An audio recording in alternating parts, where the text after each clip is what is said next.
boa noite a todos. Estamos aqui reunidos para mais um encontro do Projeto Carreira, essa iniciativa que a gente tem dentro da Paróquia de Santana, da Diocese de Santo Amaro.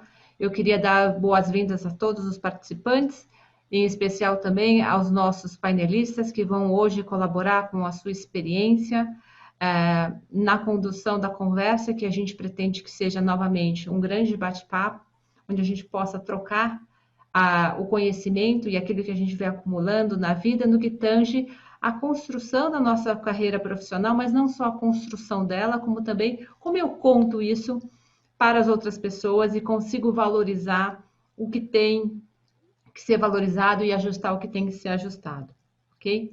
Então, de novo, super boas-vindas.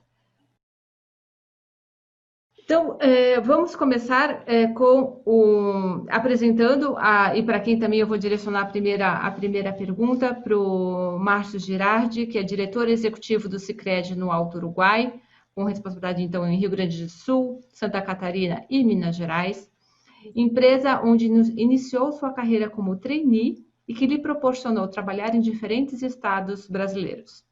Administrador pela Universidade Regional Integrada do Alto Uruguai e das Missões, com especialização em gestão da comunicação pela ESPM, gestão de vendas pela Anhanguera Educacional, MBA em gestão empresarial pela FGV e gestão de pessoas, desenvolvimento de grupos pela Sociedade Brasileira de Dinâmicas de Grupos, e vem hoje compartilhar a sua experiência com histórias de sucesso e que causam impacto. E até eu queria aproveitar, Márcio, além de te agradecer pela presença e pela participação aqui no nosso encontro, essa história que eu contei de você, o que você acha dela? Seria assim que você se apresentaria? Boa noite, Ana. Boa noite a todos que estão na nossa companhia, nessa transmissão, dividindo esse momento especial. Aqui agradeço pela grandiosa oportunidade de estar com vocês, contribuindo nesse projeto e contribuindo com todos aqueles que usam o projeto e os benefícios dele para melhorar a sua condição de vida, enfim.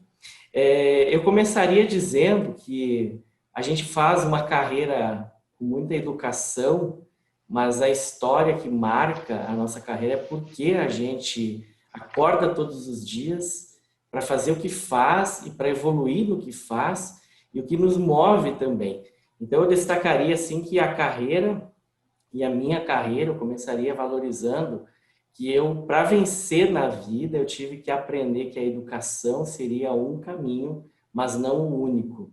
E que esse caminho eu teria que percorrer com muitos valores, alguns que eu aprendi em casa, que eu recebi na minha base familiar, e outros tantos que só as experiências que eu passaria e passei me permitiram viver e aprender evoluindo com eles. Ou seja, tem educação, mas tem vida, né? E como é que a gente combina essas duas coisas? Isso mesmo. Tatiana. A Tatiane Akin, ela é carioca e essa é uma outra vantagem da gente estar remoto, todo mundo em isolamento social, porque assim a gente consegue fazer um encontro com pessoas que não estejam, porque o Márcio também está no Sul, né? Está no Rio Grande do Sul, a Tati está... A gente está ficando realmente muito elaborado com pessoas, daqui a pouco a gente vai trazer palestrantes internacionais para o nosso encontro, mas com isso a gente tem o privilégio de ter a Tati, que é carioca, formada em comunicação social, jornalismo pela Faculdades Integradas Hélio Alonso, e iniciou sua carreira cobrindo eventos esportivos, o que a permitiu viajar o mundo e conhecer diversas culturas e costumes. Estudou Direitos Humanos na Universidade Autônoma de Madrid e o que levou-a novamente a viajar por países onde pudesse viver as práticas sociais. Há 7 anos escreve para a Data Center Dynamics, uma revista técnica especializada neste assunto. E Tati, além também de te dar super boas-vindas, eu queria entender como é a vida de uma jornalista? Como uma jornalista se prepara para contar uma história? Bom, boa noite a todos. Obrigada pelo convite, tá? Gostaria de agradecer ao Rodrigo pelo convite, a Ana por tudo e dar boa noite a todos, né? Bom, ser uma jornalista nos dias de hoje é você ser um profissional multimídia, né? Você não pode hoje só escrever ou só apresentar, você tem que ser um pouco de cada coisa, né? Então, eu costumo dizer que eu sou a minha equipe, né? Então, a gente faz um pouco de cada coisa, né? A gente edita, escreve, você é um pouco de cada coisa hoje nesse mundo multifacetado que a gente vive hoje, né? Não dá para ser uma coisa só. Tem que estar especializado numa série de coisas. E além disso, estar antenado, né? Você tem que estar sempre buscando a informação, não pode esperar que a informação chegue a você.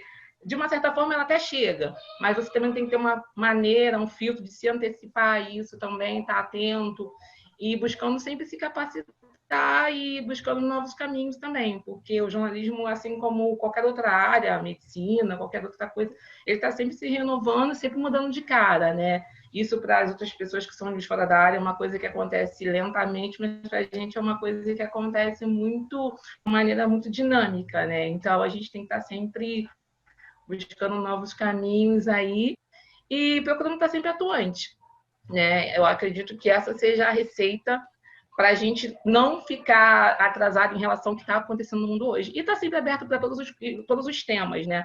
Porque eu estou aprendendo sobre tecnologia, mas antes disso eu escrevi sobre esporte, então você tem que estar sempre aberto a mudar de editoria de uma hora para outra e buscar aprender esse capaz possível. Basta você buscar informação e se colocar de prontidão para absorver tudo isso. Mas nessa busca de informação, nessa preparação, quando você te encomendam uma história, no que você, como você estrutura esse trabalho? Você senta e a história sai, ou você tem uma técnica que te permite com que você direcione essa narrativa? Bom, a primeira coisa é você se colocar no lugar do leitor. Você nunca pode se colocar no lugar do jornalista. Quando você vai escrever uma história, você tem que se colocar no lugar do leitor. Então, você para e pensa, o que ele quer saber, né? E como que eu... Porque não adianta você ter muito conteúdo, ser muito técnico para passar aquilo, se o teu leitor não é tão técnico assim. Então, você tem que se colocar no lugar dele e se perguntar o que ele quer saber e como ele vai poder absorver esse conteúdo de uma maneira que seja coerente para ele, que isso sirva de alguma forma para ele. Porque hoje em dia a informação é muito valiosa, a gente sabe. Né, mas ela tem que ser muito bem passada, né? Ela não pode ser, sabe, sobrepassada e não mal passada. Você tem que ter um fluxo, você tem que saber qual é o nível técnico do teu leitor para você passar uma informação técnica, né? Se você sabe que o teu leitor não tem um nível técnico para absorver isso, então você tem que procurar passar aquilo em conta-gotas, né? Não chegar com aquele conteúdo técnico e pã, como se fosse um tijolo. Você tem que ir delimitando. Mas antes de qualquer coisa, você tem que ter muita sensibilidade e entender qual é o perfil do teu leitor, né? Porque depois que você descobre isso aí é 50% para você chegar lá.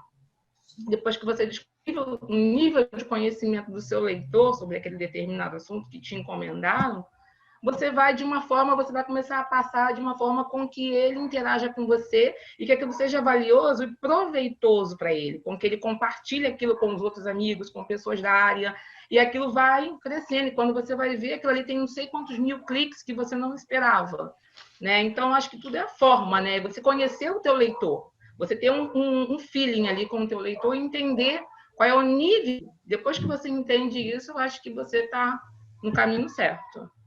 Eu vou aproveitar então que você colocou pensar na história pela perspectiva do leitor e vou explorar um pouquinho do conhecimento do Marcos. Mas antes dele responder a pergunta, Marcos Ferreira é o presidente da Formare e Associados, consultoria especializada em mapeamento de potencial e prontidão, carreira, liderança e processo sucessório. Cientista social e consultor de gestão, é doutor em administração e negócios pela FEA-USP, coordenador da Pastoral dos Ministros da Eucaristia e voluntário do projeto Carreira. É professor também de estratégia e estudos de caso pela FIA. E Marcos, aproveitando então o que os dois comentaram, né? O Márcio trouxe para a gente a questão da vida e da educação. E a Tati coloca muito bem a questão de tentar se colocar na posição do leitor, ou no caso aqui, talvez na posição do ouvinte, né? Daquele que está recebendo a história. Como é que a gente pega tudo isso e cria uma narrativa de carreira, uma narrativa que seja relevante? Bom, boa noite a todos. Acho que é um privilégio não só ser um dos voluntários aqui no projeto e poder estar aqui conversando um pouco sobre esse tema que eu tenho me dedicado, né, e em termos de metodologia, de análise de narrativa. O que eu tenho percebido, né, Anny? Eu acho que tem uma questão de história, né, e de circunstância, e que essas circunstâncias vão nos ajudando a entender melhor a nossa história na medida em que a gente vê o efeito de como a gente conta a história naquelas circunstâncias. Por que eu uso isso como referência? Eu acho que a Tati fez uma observação muito oportuna, que muitas das vezes o que nós vemos, né, em profissionais que são brilhantes e que quando eles contam eles contam a história muito para eles, né? E como eles têm muita informação deles, eles colocam dados ou fragmentos dessa história, mas deixam muitas lacunas. E naturalmente, que todos nós aqui, como seres lógicos, né, a gente precisa organizar essa história. Como a gente tem poucas vezes informação daquele profissional, a gente vai usando das referências e circunstâncias nossas para preencher as lacunas. E aí o padre Antônio Vieira tem um trabalho, um tratado sobre comunicação, e ele diz exatamente o que a Tatiana disse. Ele diz assim, o teu discurso, a tua narrativa é para o auditório. Então, o que você vai dizer e para quem determina como você precisa dizer. E o que eu tenho percebido, e o Márcio explorou um pouco esse tópico também, é que você tem profissionais assim, tem uma história fantástica, e eu percebia que eles tinham poucas oportunidades, né? E na medida que a gente começou a avaliar e pediu para que eles contassem e organizava essa história, na medida em que ele consegue enfatizar aquilo que é relevante para o público, né, para o interlocutor, para o entrevistador, para o parceiro, para o cliente, ele conseguia construir essa narrativa de uma maneira tão estruturada que a experiência normalmente, inclusive em organização, são dos próprios superiores dizerem, poxa, a gente trabalha junto há 3, 4, 5 anos e eu não conhecia essa tua história, mas ao conhecê-la isso explica muito do que eu vejo das realizações que você faz. Então, creio que a construção em si deva ser pensado sempre nesse aspecto, né? Que é uma regra que acho que bem prática, tem lá suas questões, mas sempre pensar nisso, né? O que eu tenho para dizer e para quem eu tenho que eu vou dizer, determino como que eu preciso preparar esse dizer. E aí, claro, que na medida em que eu tenho um propósito, eu tenho um interlocutor, eu vou dar mais ênfase ou menos ênfase naquilo que instiga esse leitor, ou quem tiver esse ouvinte, né, a me fazer questões sobre essa própria história. E eu brinco muito, eu vim de banco, e aí na época eu me submeti a fazer o meu mestrado, depois doutorado na área de pessoas da USP, né? E eu brincava dizendo, meus colegas, eles diziam, muito difícil, né? Eu falava, verdade, aí como é que eu preciso me preparar? Então, eu preparei lá, o que seriam 15 perguntas muito típicas de alguém olhando o meu currículo.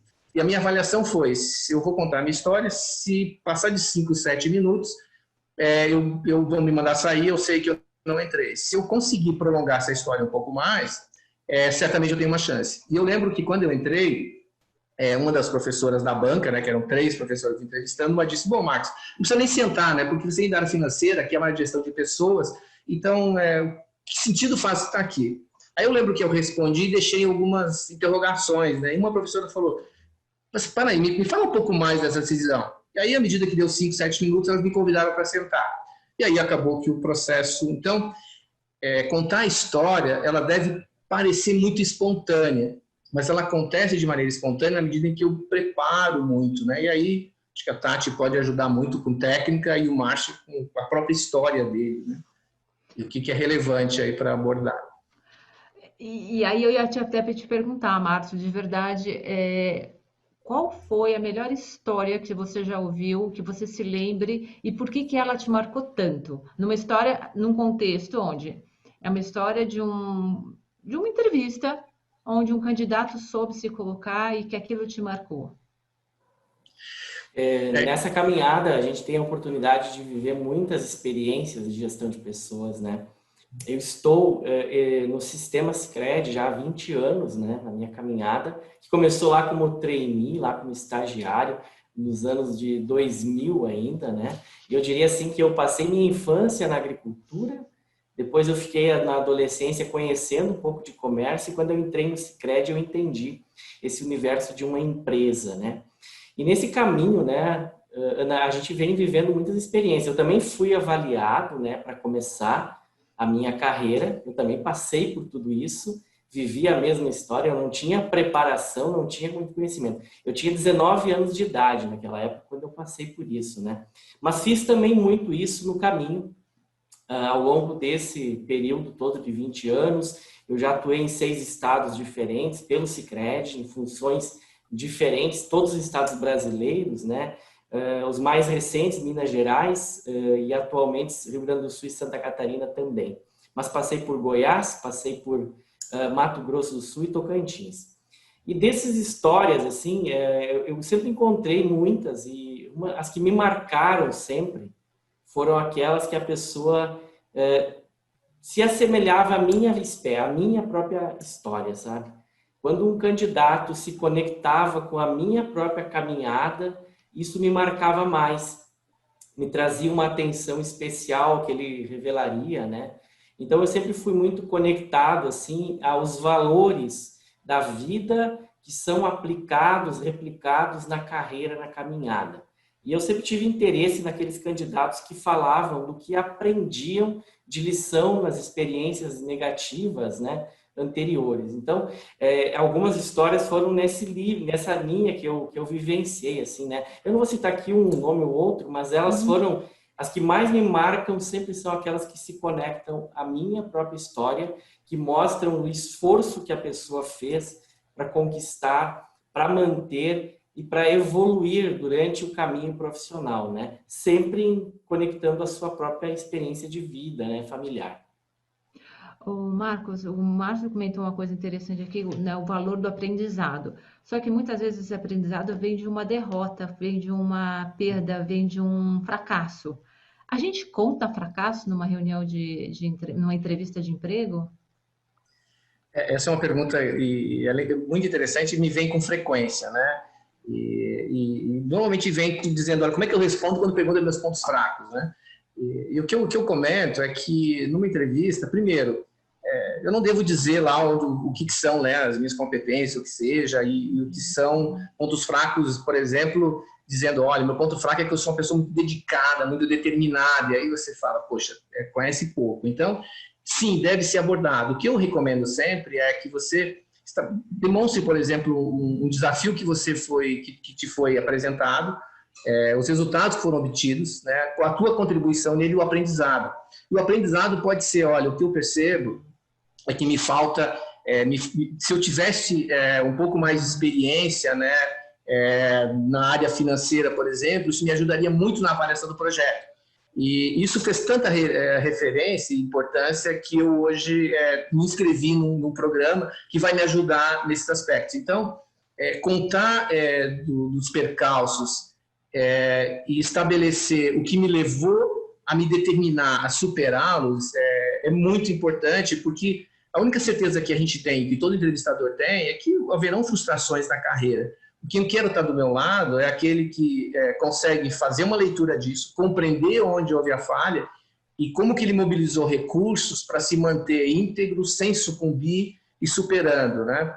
Tem um caso muito típico lá da IBM, da década de 80, em que o projeto fracassou e aí o executivo, né, ao comentar, o presidente disse, ok, você me deve 10 milhões, então agora você precisa superar isso e me trazer esse retorno.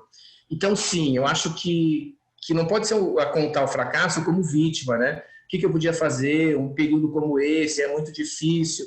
Quer dizer, fica ali uma vítima que quando surgir um obstáculo, uma dificuldade, é alguém que vai ter vai se colocar como coadjuvante ou vítima. Quando que alguém que conta um percalço e diz, por exemplo, né, montei um negócio e percebi que não era isso exatamente que eu queria. E o que eu estou aqui nesse propósito de emprego é na certeza de que é isso que eu estou buscando. Então, a minha leitura é como é que eu conto isso de maneira propositiva e que deve ser autêntico. Aí eu acho que o Márcio observou isso, é olhar no olho e ser sincero. E não dá para tentar manipular, porque os entrevistadores são muito experientes.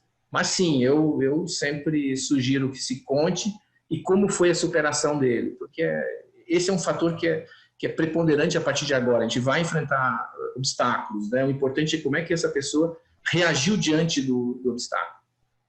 Eu acho que é bem isso, né? Porque errar todo mundo erra. Agora, deixar de aprender com erro é um desperdício, né? E a gente conseguir criar essa coerência na história acaba fazendo toda a diferença, né? Então, não é omitir, mas é assumir e o que eu tirei de bom nisso, o que aquilo me fez de melhor na vida, né?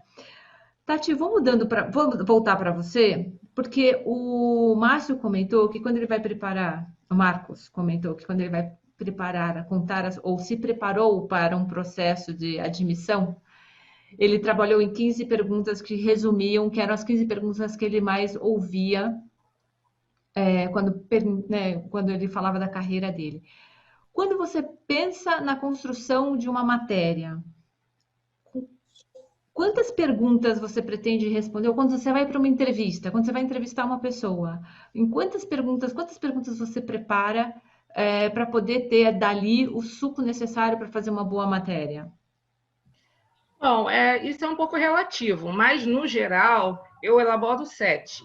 Né? Eu elaboro 7 porque eu acho que é um número médio, né? E aí, dependendo do perfil da pessoa, lá na hora a gente vai acrescentando ou não, né? Porque muitas das vezes tem gente que fala muito, às vezes você faz 3 perguntas e a pessoa já respondeu nessas 3 as 7 que você iria fazer, e isso te contempla.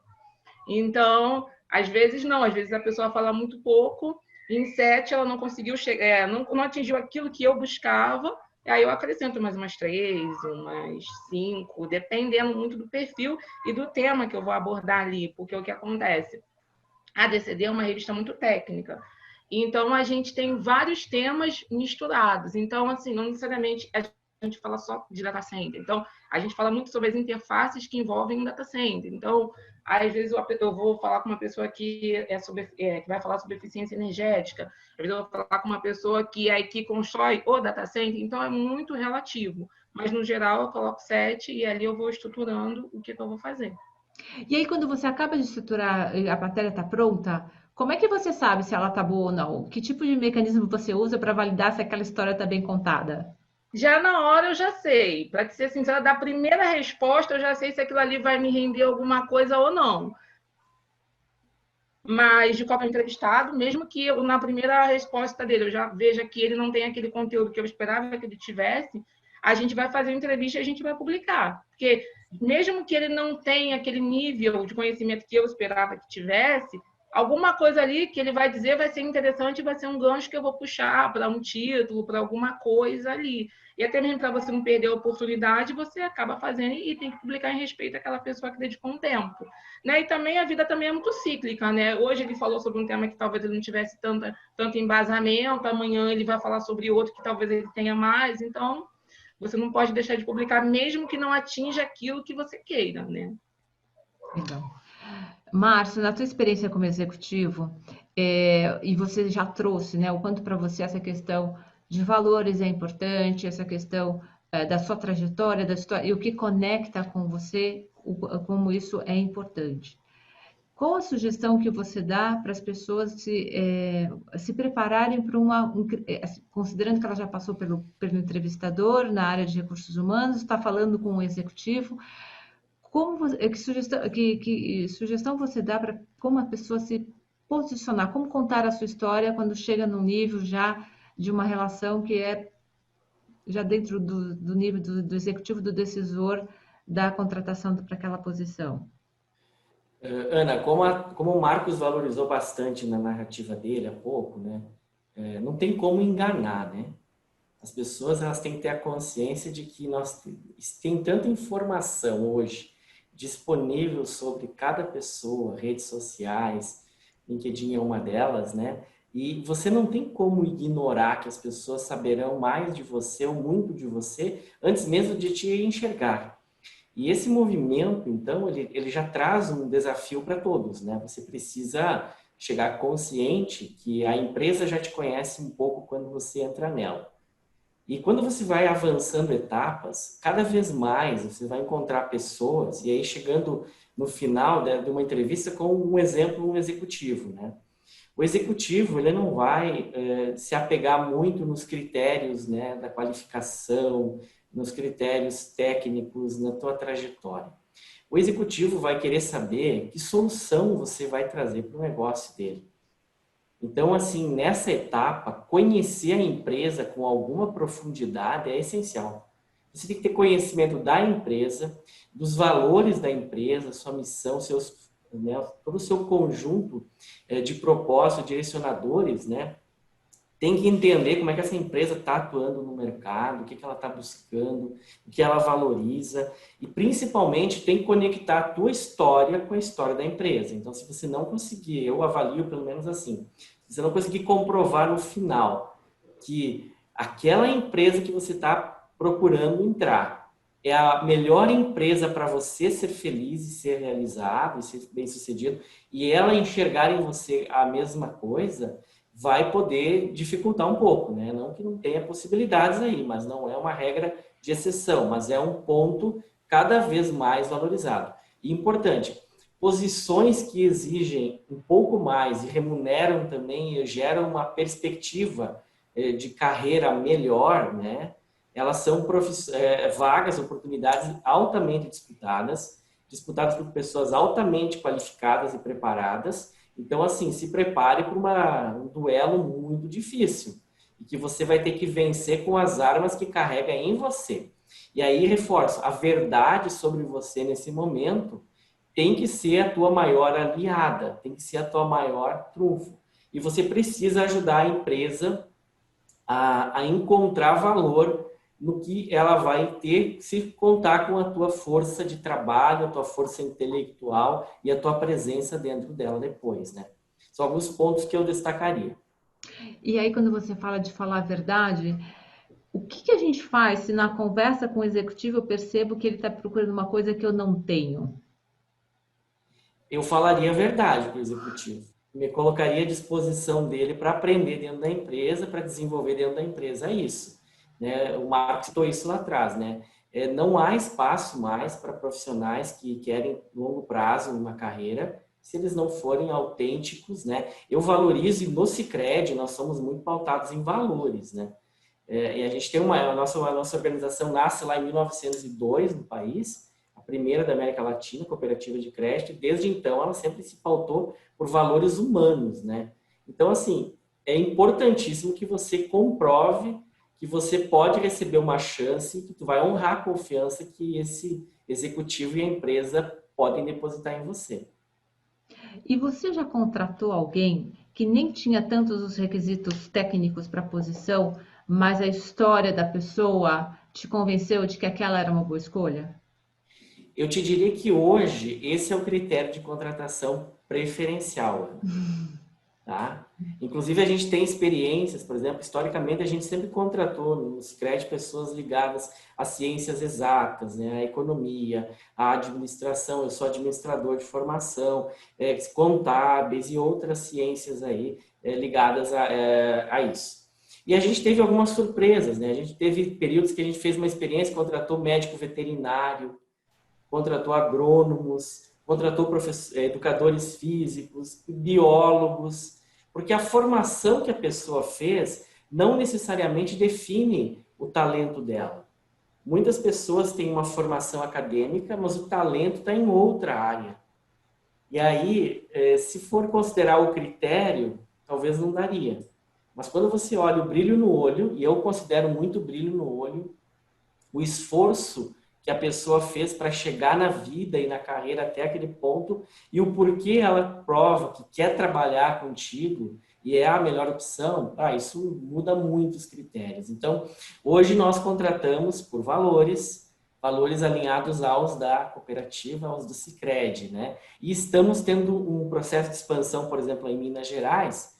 Nós somos gaúchos e catarinenses lá na origem, mas a gente também resolveu aumentar a família em Minas e descobriu que os valores aqui do Sul também são os mesmos aí em Minas. E está dando muito certo. A gente tem encontrado profissionais admiráveis aí que têm feito uma história já muito bonita na nossa caminhada, na nossa organização. Você sabe, Márcio, que a gente tem falado em outros encontros, a gente falou bastante disso, né? O quanto cada vez mais as empresas têm a consciência de que capacidade técnica você adquire, você investe, a própria empresa investe e desenvolve.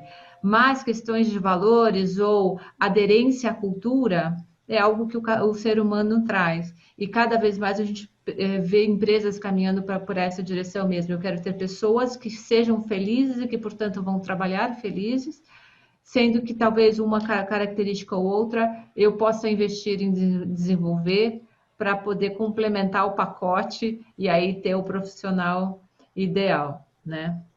Isso mesmo. Marcos, na preparação, estou procurando emprego. Quantos discursos você acha que eu tenho que desenvolver? Eu acredito que, quando eu falei das 15 perguntas, acho que é um pouco o quanto que eu preciso ter um core, né? Ter uma base da minha história que ela é muito autêntica comigo. O que eu preciso é ter versões suficientes para dar conta desse público. Então, a história que eu conto para o profissional de recursos humanos, é claro que é uma história em que eu preciso enfatizar o que é a expectativa e o que é importante para ele. Quando eu vou com o executivo, a história é a mesma, mas a conotação, a ênfase deve ser outra. Portanto, para que eu possa fazer isso e ter domínio, né, dessa minha história, e eu converso muito sobre a questão do roteiro, né? Eu tenho que ter um roteiro e eu preciso exercitar muito esse roteiro de maneira que eu tenha pleno domínio dele, porque ele é a minha história, mas eu preciso exercitar. E aí o que a Tatiane disse é exatamente o ponto que eu comento, na medida em que é feita uma pergunta, eu tenho um domínio tão grande desse roteiro que eu sou capaz de improvisá-lo. E aí eu posso redirecionar a minha discussão para aquilo que é o interesse do meu entrevistador. Então imagina, né, eu estou conversando com você, com o Márcio, e aí a pergunta, ele vem para um outro aspecto da narrativa. Naturalmente, que se você fez uma pergunta com aquela tendência, é aquele caminho que é importante para você estar avaliando. E aí é muito ruim quando o entrevistado, né, quando o executivo, ele pede só um minuto, deixa eu terminar então a minha história toda, e aí ele está pedindo assim, espera porque eu vou terminar, porque isso é importante para mim. Não, o executivo, o entrevistador, ele não está dizendo que a tua história não é importante. Aliás, a gente usualmente não se faz juízo de valor da história. Toda a história é importante, toda ela é rica e ela é relevante para quem está contando. O ponto é que nós temos um tempo limitado, então eu preciso perceber na narrativa se o profissional é capaz de ler o contexto e ajustar essa narrativa dele àquela circunstância e contexto. Porque isso também é um exercício muito importante na medida que ele estiver operando né, no emprego, no trabalho. Imagino que esse é um enfoque, né? A Tatiane deve trabalhar muito isso, o Márcio lá como executivo, né, dos profissionais dele, em que ele tem que ser capaz de ler o contexto e ajustar essa fala para o público dele, né? Porque aquele público que está demonstrando precisa ter o interesse atendido. O que eu vejo, então, em muitos casos é que tem uma história tão estruturada, mas pouco domínio, de maneira que não consegue fazer essa improvisação. E aí, contar a história é como um ator, né? Quando ele está contando no teatro uma história. Ele se preparou meses e ele tem um domínio tão grande que mesmo quando acontece um imprevisto, ele é capaz de intuitivamente fazer um ajuste e aí ele brinca e fica... E aquilo, às vezes, acaba sendo incorporado na própria peça. Tem dois exemplos que eu gosto muito de história. Um é o Busca da Felicidade, que é o que eu acho que o Márcio comentou. Se você não sabe, diz que não sabe que vai aprender. E o outro é a história secreta do Walter Mitty, né? Que é quando eu nego a minha autenticidade, eu nego, e as coisas não acontecem. Quando eu me abro, né, para essa questão de buscar o que me realiza e o que o contexto também está buscando, parece que há uma convergência e as coisas acontecem de maneira mais gostosa, né, mais fluida. Eu vou aproveitar a tua fala, Marcos, porque quando eu estava conversando com a Tatiane, eu vou contar para todo mundo aqui, tá, Tati?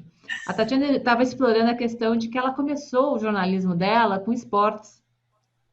E, de repente, que foi a pergunta que eu fiz, nossa, você começou escrevendo para esportes, viajou o mundo acompanhando torneios de tênis e golfe e outros esportes, e, de repente, você vai para data center, que é super tecnologia, é outro mundo, quer dizer, como é lidar com essa, né? E aí a pergunta que eu te faço, Tati, conta para eles como é que lidar com essa migração, né? Como se ajustar para diferentes versões de contar histórias e o que isso trouxe para você como profissional?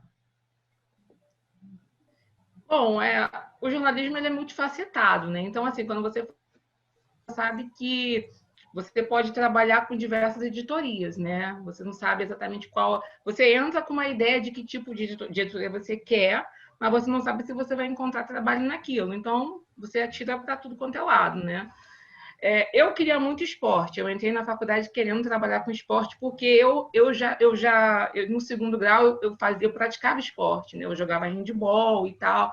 Eu tinha até a intenção de me federar, acabou que não fui, porque minha mãe queria que eu estudasse e tal. Então, eu entrei na faculdade com essa perspectiva de unir o jornalismo com o esporte. Então, as minhas buscas iniciais sempre foram direcionadas para o esporte. Então, na época da faculdade, eu fiz estágio no jornal Lance, que é aqui do Rio, Minas e São Paulo e Brasília, um projeto chamado Craque do Futuro. Gostei muito, me identifiquei, eu cobria futebol de segunda divisão, me identifiquei muito, gostei, e me via fazendo aquilo verdadeiramente. Depois eu fui fazer voluntariados aqui do Rio, na natação, e aquilo foi, sabe, me levando, até que, quando eu terminei a faculdade, eu fui trabalhar com tênis, né? Transmissão para a internet, foi uma empresa austríaca chamada Bwin. E comecei a trabalhar com eles, com transmissão de tênis. A gente viajava muito, porque os torneios eram itinerantes, então, hora a gente estava na Colômbia, a gente estava no Peru, então era uma loucura. Era 15 dias no Brasil, 15 dias viajando com torneio. E muitas das vezes a gente nem voltava, porque já de um torneio a gente já tinha que ir para outro torneio. E nessa eu fui indo, até que depois de 3 anos, eu vi que não era o que eu queria verdadeiramente para o futuro, né? Era uma coisa que eu estava feliz fazendo, não era mal remunerado, mas eu vi que não era uma coisa futura, porque eram muitas viagens, eram viagens muito sequenciais, então você acaba abrindo mão da sua vida particular. E isso é uma coisa que você faz durante um tempo com muito gosto, mas depois de um tempo você vai se cansando e te gera uma série de outros problemas de saúde, você não tem uma rotina, você não consegue fazer um curso, porque você viaja muito. Então, assim, depois de 3 anos eu comecei a ver que eu não queria aquilo para o meu futuro. Mas também não sabia como buscar outra coisa, porque não era mal remunerado, era um trabalho bom, mas não procurei. Sinceramente, não procurei. Eu até pensava em sair, mas não procurei. E uma amiga, nessa época eu estava morando já em Madrid, porque eu trabalhava lá no torneio de Madrid, numa espécie de tênis chamada Padel, né? E lá eu tinha uma amiga brasileira que ela perguntou se eu estava querendo trabalhar numa outra coisa. Eu disse que sim, mas em momento nenhum ela me pediu meu currículo. Eu só disse que sim. E continuei me ligaram, dizendo que ela tinha me indicado para trabalhar com uma revista de data center. E eu fui muito sincera. Eu falei, olha, eu não entendo de tecnologia, minha vida sempre foi no esporte. Eu fui freelancer também em uma revista de carro, a Guia 4 Rodas. Então, eu sempre trabalhei muito no universo masculino, né? E eu falei a verdade. Eles disseram que eu podia fazer um teste, eu fiz um teste. E eles disseram, bom, realmente, você não entende tanto de tecnologia assim, mas você reúne as coisas que a gente está buscando. A gente quer uma pessoa que fale espanhol, porque a revista até então, a editoria era toda latino-americana. Então, era todo mundo em espanhol. Então, eles queriam uma pessoa que soubesse falar espanhol. Eu já havia morado na Espanha, já havia também viajado muito pela América do Sul, com um torneio de tênis e tal. Eu já falava espanhol. Inclusive, eu sou professora de espanhol, na verdade. Eu fiz faculdade de jornalismo, mas eu também fiz falar inglês e que estivesse no Brasil. Então, eu reunia 3 qualidades. Eu só não entendia de tecnologia, que era o que eu falei. A gente vai te treinar. Eu fiquei 3 meses treinando. Não foi suficiente, porque é muito mas já ajudou bastante. Eles me ajudaram muito. A chefe que era maravilhosa, uma equipe de marketing que é sensacional, que é um chefe sensacional, maravilhoso. Conteúdo, porque também isso também é muito importante. Quando você entra num lugar que você não tem capacidade, você não tem conhecimento,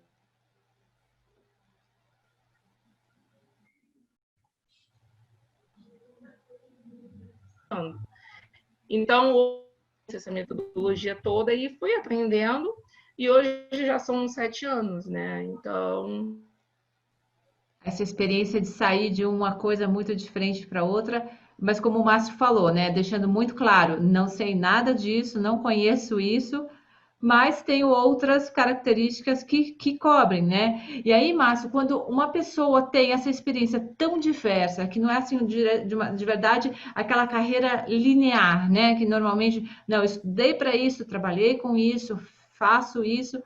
Como isso é visto? Como contar isso? Como quem está ouvindo recebe esse tipo de informação? Hoje, esse tipo de realidade até é visto como uma vantagem, assim, da diversidade, né? Você ter múltiplas experiências, né? Sejam elas culturais, sejam elas de vida, e até atividades que você já realizou, né? Eu acho que tu tem que se concentrar aqui em contar aquilo que realmente é mais forte em você aqui, de competências que estão nessas qualificações diversas que você possui, né? E também demonstrar uma capacidade de adaptabilidade para, bom, eu aprendi tantas coisas até aqui, mas eu agora preciso focar em algumas delas. As empresas também buscam foco das pessoas, né? Por mais que a diversidade, enfim, tenha sido, a diversidade completa que eu falo aqui, tenha sido, é uma das qualidades hoje para um bom clima, para organizações que inovam mais, elas têm essa característica mais presente. Eu vejo que é importante manter o foco também em algumas habilidades, o Marcos usou core, né, que é centrais, que você não pode deixar de pautar a tua carreira e o futuro da tua carreira, né? Então, eu diria que a narrativa tem que contemplar essa valorização do diverso, essa valorização das muitas opções, mas ela tem que trazer a essência do que eu posso fazer. E se a tua qualidade principal, né, for a capacidade de se adaptar, de reaprender, de, enfim, inovar com o que existe no ambiente e nos recursos, eu acho que você tem um diferencial fenomenal para os tempos atuais, que exige mudança rápida, inovação constante e atitude cada vez mais firme, né, para a tua atuação. Evaristo, eu não sei, eu estou vendo que estão chegando algumas perguntas. Você quer aproveitar e ver se tem algum, né, um momento para fazer alguma das perguntas que vieram pelo chat? Pode ser. Pelo Zoom, nós temos aqui 3 perguntas. Primeiro, o Luiz pergunta, eu acho que aí o Marcos poderia responder essa, que ele fala assim, se tem um tempo para você contar a sua história, né? Se fala muito que você tem que aprender a contar a sua história em diversos tempos. Sei lá, 5 minutos, 15 minutos, 30 minutos. Marcos, tem realmente isso? Como é que funciona você contar a sua história em diferentes tempos?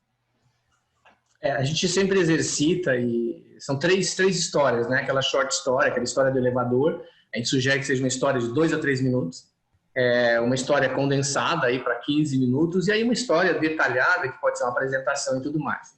Eu lembro que a gente trabalhou, inclusive no projeto aqui Carreira, tinha uma executiva e ela estava a questão do trabalho e ela perguntava isso, né? Eu preciso exercitar e contar a história e ela fez um dos cursos que a gente disponibiliza para as pessoas que desejam e ela preparou uma história. E aí ela me contou ano passado que ela estava no elevador num evento e a diretora entrou com ela e aí falou, né, comentou da Skype dela, ela comentou e aí contou um pouco da história dela e ela falou, 5º andar, olha, então eu estou aqui, trabalho na tal área, a gente está fazendo esse projeto 4º andar e nesse projeto tem várias ações, inclusive eu estou discutindo com a minha gerente esse ponto que eu acho que é importante nesse momento. Segundo, no 1º andar a diretora falou, olha, poxa, que legal, não sabia disso, eu vou descer aqui, mas se você me permitir, eu vou pedir para a minha secretária te ligar porque eu queria continuar essa conversa. E ela me ligou dizendo como é que eu me preparo agora para essa conversa maior. Então, é importante eu ter versões, né, da minha história, uma história curta para esses eventos, né, pequenos momentos em que eu devo ilustrar uma parte da minha história, né, do meu histórico, e deixar instigante, deixar algumas perguntas, né, que a pessoa pode estar se fazendo e, poxa, vamos conversar um pouco mais sobre isso.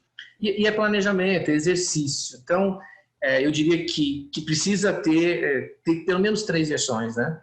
E aí, é claro, que se a pessoa parar no 1º andar e me diz mais um pouco e aí eu não tenho mais a história para contar, aí fica um vazio, né? Então, creio que você precisa ter esse movimento, uma história rápida num encontro, uma história mais estruturada, e aí o Márcio, né, ouve a história e diz, poxa, queremos conversar um pouco mais com você, e aí você precisa voltar, e aí sim contar os projetos, realizações e detalhando isso.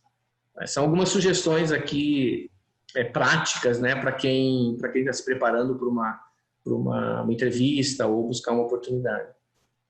Legal. O Matheus Bernardo, ele pergunta o seguinte: como mostrar, e ele queria fazer essa pergunta para o Márcio, como mostrar agora na entrevista online o brilho no olho? Como que ele faz isso, Márcio? Então, é um tempo novo, né, Matheus? O brilho no olho, ele está traduzido, na verdade, na nossa linguagem, de modo geral, corporal, né? A gente não fala apenas, a gente se comunica por várias formas e o corpo da gente emana isso, né? Mas o brilho no olho, ele pode estar na emoção, ele pode estar na alegria, ele pode estar no entusiasmo, né? Na vontade, né? Na vontade que as pessoas têm de querer aquilo que elas estão procurando. Eu já vivi muitas experiências de candidatos que estavam ali fazendo uma rotina, que era a entrevista. Eles estavam fazendo isso há tanto tempo, eles já estavam acostumados, né, ao entregar o currículo num determinado lugar, se candidatar a uma vaga, uma oportunidade, passar pela parte inicial, porque eles têm qualificações e condições de passar, mas na hora que chega a tal da entrevista, que é o momento que começa a verdade a vir, é o teste, né, Marcos? É onde começa a verdade a ser questionada, né? Você tem que provar o que você escreveu e provar o que você está falando, o que você tem pensado. Então, eu vejo assim, Matheus, que o brilho no olho tem que estar na vontade que a pessoa vai comunicar, que a pessoa vai transmitir. O digital tem as suas desvantagens, mas também tem muitas vantagens. Você não está só... a gente está aqui na frente da câmera, mas tem muito recurso do meu lado. Eu posso adotar o que o Marcos falou aqui da preparação, eu posso ter, como cada um, eu estou aqui com algumas anotações de preparação. É assim que a gente encara o digital. A gente encara o digital não para fazer feio, mas para fazer um bonito. Então tem que estar bonito desse lado, não só na beleza, mas tu tem que estar apresentado como se você estivesse na frente da pessoa, falando com ela, olho no olho. Mas o olho no olho não vai ter essa proximidade. Mas o teu olho tem que estar aberto, Matheus, e a todos que estão com a gente. O teu olho tem que refletir o que a tua alma tem, porque o olho é a porta da alma, né? Então é ali que está as grandes verdades da tua existência. Obrigado, Márcio. Eu ia até, uma das perguntas que eu ia te fazer, Márcio, tem a ver com isso que você colocou agora, né? No sentido, o quanto que numa história ela é formada por palavras ou ela é formada por presença, né? Por isso, por essa interação ou por esse brilho no olho. Para você, quanto cada um conta?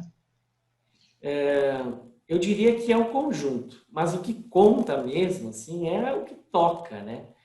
A gente não está podendo, devido ao isolamento social necessário, viver a opção do contato, né? Mas hoje você tem assim, o ser humano, ele já começa a contar sobre ele quando ele acorda. Então, na medida que ele chega no ambiente, a forma como ele chega, a forma como ele contagia quem está ali, e assim, a avaliação começa lá. Muitas vezes tem alguém oculto na sala só para observar esses detalhes no processo. As empresas usam vários recursos, né? Os entrevistadores, para obter insumos, né? Então, eu vejo que esse contato ele precisa acontecer, claro, respeitando os limites individuais, coletivos, né? Mas tem que ter essa proximidade, eu tenho que demonstrar de fato por que eu cheguei ali, por que eu preciso e quero estar ali naquele momento, né? E aí comunicar de diferentes formas, né? E aí a Tatiane tem trazido muita contribuição aqui na participação dela nesse sentido, né? Contar a nossa história tem que ser contada.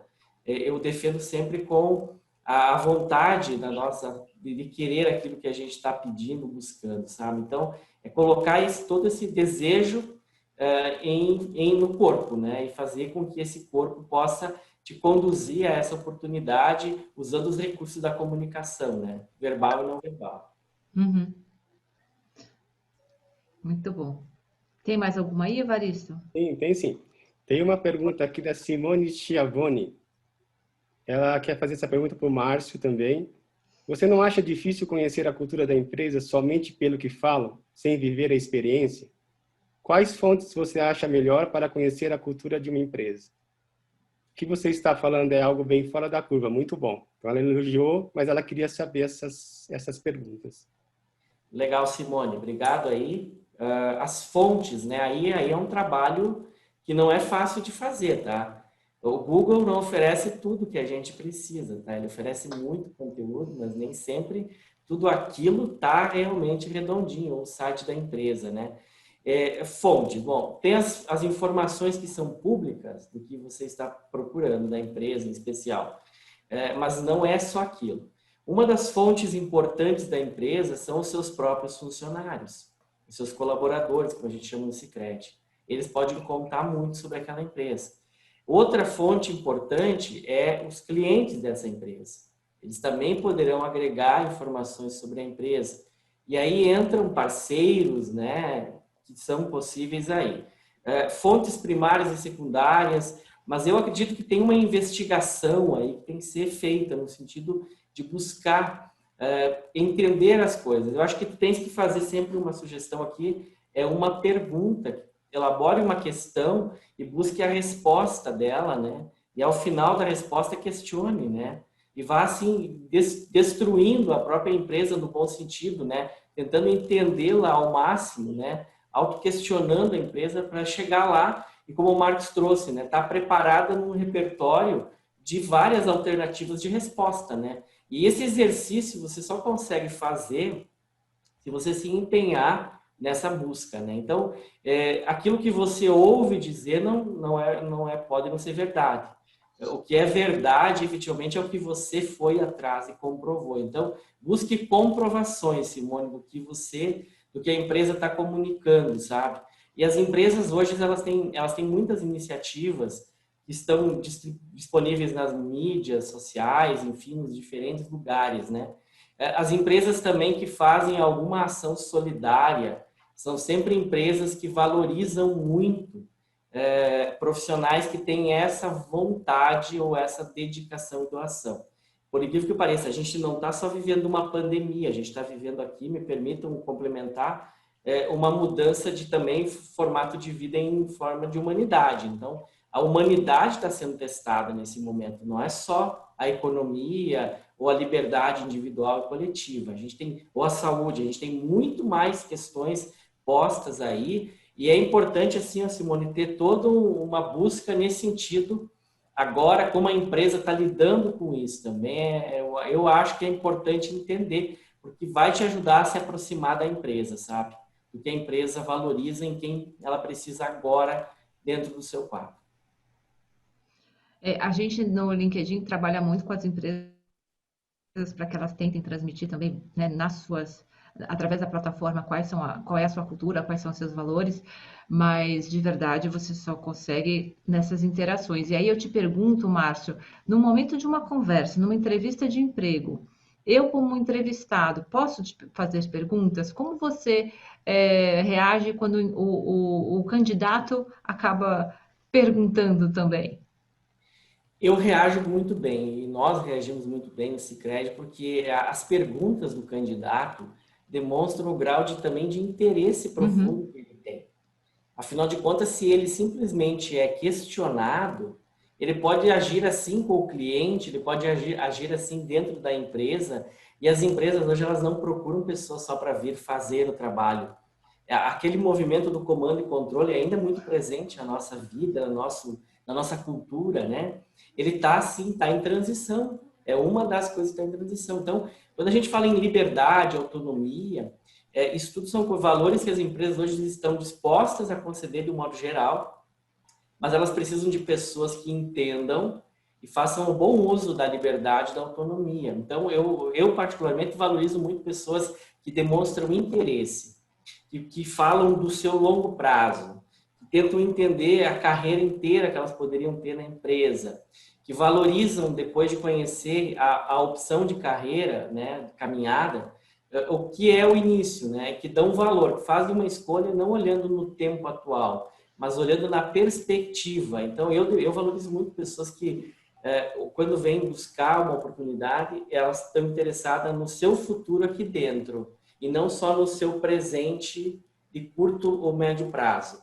Porque mesmo que não dê certo a relação, que isso pode acontecer e é normal também, uma pessoa que entra com o propósito de ficar no longo prazo é uma pessoa que fará mais para ficar.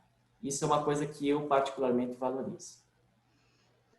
Eu fiz a pergunta de propósito, eu já sabia um pouco da resposta, imaginava qual ela seria, né, Márcio? Mas é um pouco isso, a gente quer pessoas que sim sejam questionadoras e que demonstrem seu interesse. Então, a dica aqui, ou a mensagem é, a gente não tem que só ter a nossa história, mas a gente também tem que ter a nossa listinha de perguntas, porque isso acaba também gerando narrativas, acaba também gerando um enredo que pode levar para um caminho muito bom, que é o caminho da contratação, né? Essa curiosidade legítima e perguntas estruturadas sobre a empresa contam bastante.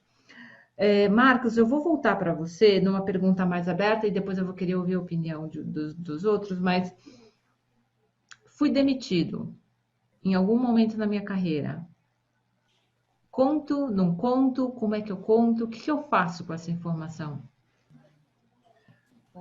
Um aspecto, eu estava dando um curso para headhunters e executivos e a gente fazendo a discussão, eles comentavam, né, o quanto que hoje a gente abandona muito o olhar do currículo e usa muito o olhar, por exemplo, do LinkedIn. E aí eles explicavam que quando eu tenho eu publico, né, a minha história, meu currículo e tudo mais numa rede como o LinkedIn profissional, eu não posso omitir ou tergiversar alguns pontos, porque ali está a minha comunidade. Enquanto que um currículo hoje, você escreve, é muito difícil de saber o que está escrito lá, exceto quando você entrevista. Algum tempo atrás, agora, ano passado, um colega da USP me ligou e disse, olha, tem um executivo que ele está precisando conversar com alguém, eu posso dar teu telefone? Aí deu o telefone, e o executivo então me ligou, e é um vice-presidente, começou a conversar comigo, e aí me contou um pouco a história dele, deu uns 7, 8 minutos, eu falei para ele, olha, a cena é a seguinte, estou me recostando na cadeira e pensando assim, tem alguma coisa errada. Aí deu aquele silêncio, né? E aí ele falou, olha, se a gente não se conhecesse, ou se conhecesse, eu diria que você conversou com alguém aqui, porque isso foi o que aconteceu quarta-feira. Eu estava numa entrevista, numa posição, e o executivo que estava me entrevistando, que ia ser o meu superior, se recostou para trás, cruzou as mãos e disse, não faz sentido essa história. Então, por quê? Porque ele cortou algumas falas, e aí fica aquela lacuna. E a gente tem a tendência de construir a história. E quando eu me impossibilito de construir uma história razoável, né, com razoabilidade, eu suspeito da história. Que é aí o que acontece com todos nós aqui, vendo que tem alguma coisa estranha na história. Então ele dizia, mas como é que eu digo que eu saí? Porque a instituição que ele saiu passou por uma questão ética aí, com esse turbilhão de coisas que aconteceu nos últimos 3 anos, e aí demitiram várias pessoas. E eu comentei com ele, quando você não comenta isso, a pessoa suspeita por que ele não está comentando. Então, como é que você conta a história? Dizendo, olha, eu estava na organização, vinha fazendo o trabalho, e aí aconteceu essa circunstância. E aí você precisa ser autêntico, né? Olhar, como o Márcio disse, olhar e passar confiança dizendo aquilo que você acredita. E aquilo me pesou muito. E aí eu não estava conseguindo trabalhar naquele clima. Como havia uma reestruturação, eu então me coloquei à disposição, porque tem outras pessoas. E eu estou aqui. E hoje, quando eu olho, né, eu me preocupo muito com a organização. Por exemplo, vendo a organização de vocês, né? O que eu conheço dela? E aí fala um pouco de que conhece. E aí pode fazer 2, 3 perguntas lá, desde que elas sejam perguntas de alguém que se interessou em conhecer a história da empresa, não pode ser perguntas soltas. Então, veja, não contar uma saída, as pessoas se conversam, né? E aí, a Ana, você conhece, talvez domina muito mais do que nós aqui. Quando eu ligo para a Tatiana, diz, poxa, Tatiana, que legal, né? Então, poxa, soube que a gente tem um amigo comum, que é o Rodrigo. Ah, tenho sim, eu trabalhei com o Rodrigo, e aí... Mal sabe ela que, na verdade, o Rodrigo está num processo aqui comigo e eu estou conversando com pessoas, né, no entorno. Então, na medida que ele conversar comigo, se não explicar essa história, ela parece suspeita. Pareceu suspeita, eu não quero alguém suspeito na minha organização, né? Porque isso, alguma coisa... E a gente aprendeu isso na nossa própria história. Depois, no final, eu te conto por que dá-se tanta ênfase à história, por que se fala tanto storytelling, né? E aí eu conto um pouquinho no final aqui, porque dessa insistência e por que dessa importância. Show. Márcio, Como contar uma história de uma pessoa que passou a vida inteira construindo uma carreira numa única organização, quando o que o mercado mais demanda é inovação, é atualização? Como você vê isso? Eu vou ter que contar a minha história, né? Porque eu me É, enquadro nessa pergunta, né, Ana? Muito bem trazida por você, né? Eu iniciei, né, há 20 anos no Sicredi, eu vivia a mesma empresa, quer dizer, entre aspas, né? Porque eu mudei nesse caminho, a empresa mudou. E aí tem o processo da evolução que tu faz, né? Quem está na mesma empresa tem oportunidades muito boas também. Ele tem a oportunidade de crescimento, principalmente porque as empresas valorizam pessoas com longo prazo também. De modo geral, sim. Agora, está muito no profissional. O profissional ele tem que ter a evolução, eu diria assim, à frente, inclusive, da própria empresa. Porque um profissional que cresce, porque a empresa pede ou que busca evoluir, que a empresa está pedindo, demandando ou muitas vezes condicionando, ele pode ter riscos no prazo aí de não talvez representar as expectativas do futuro da empresa. Isso acontece. Agora, quando você foca em buscar inovação em você, a tua evolução e a evolução de todos que estão contigo, e você começa a desenvolver novas competências, habilidades, a tua postura muda, né? Você busca o processo do autoconhecimento, da aprendizagem contínua. Isso tudo ajuda a você se manter atual, né? Agora, é chave que um profissional que fica muito tempo numa empresa, ele tem que ter uma capacidade de cooperar muito com os colegas dele. Porque ele até pode ficar, mas muita gente nova vai entrar. E os novos que chegarem não vão chegar com a mesma história que ele, então ele vai ter que, primeiro, respeitar, porque a empresa faz escolhas, e essas escolhas traz a diversidade, traz novas pessoas, né, chegando aí, e tudo isso precisa ficar bem alinhado. Esperar porque você tem uma história, que a empresa é obrigada a priorizar você, eu sempre destaco isso, nós acreditamos nisso no Sicredi. A história é feita por nós. E se for feita, e se agradar e a empresa entender que é uma história que está fazendo sentido para ela também, é uma relação duradoura, sem dúvida alguma, né? Mas eu acredito que hoje o desafio desses profissionais está em eles se inovarem muito, eles se ressignificarem na sua função e eles se tornarem profissionais necessários aos tempos atuais e também olhando para o futuro, né? O que é a nova competência, o novo cenário que eu enfrento logo ali. Porque a mudança é a única certeza da nossa evolução e eficiência. isso é verdade. Se tem uma coisa que vai acontecer, é que vai mudar, né? Isso é verdade. Tati, você está há 7 anos já na revista, né, na Data Center Dynamics. Quando você pensa nessa jornada, o que mudou na jornalista que saiu do jornalismo esportivo, entrou numa editorial, né, uma editoria técnica e hoje? O que evoluiu, o que mudou? O que evoluiu? Onde você inovou? Basicamente em tudo, né? Tudo muito diferente, né? Desde da roupa até a maneira de pensar, até a maneira de organizar o texto, até a maneira até de entrevistar, né? Quando você trabalha no esporte, você trabalha de uma maneira muito informal, né? E essa coisa da DCD já é uma coisa mais formal, né? Então, são eventos mais certinhos, né? Por assim dizer. Então, é muito diferente, são campos assim totalmente diferentes, incomparáveis. Você não tem nem como fazer uma comparação porque são mundos muito diferentes, né? Mas é um amadurecimento muito grande porque você tem disciplina, né? Você tem que ter muita disciplina, você tem que ter muita pesquisa.